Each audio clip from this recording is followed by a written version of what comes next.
বন্ধুরা, আজকে আমি তোমাদেরকে একটা ঘরোয়া হোম রেমেডি বানিয়ে দেখাবো, যেটা স্কিনের জন্য খুব উপকারী।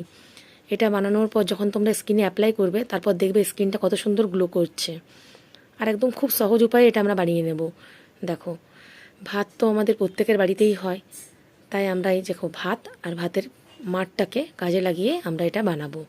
দেখো, আর এই যে গরম গরম ভাত আমার রেডি হয়ে গেছে।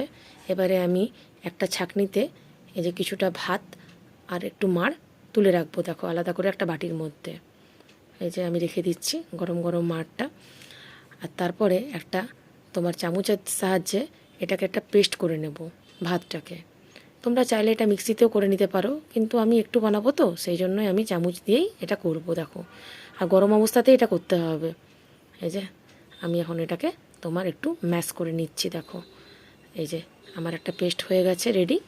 এরপরে আমি এর মধ্যে কিছু জিনিস মেশাবো, তোমরা দেখতে থাকো।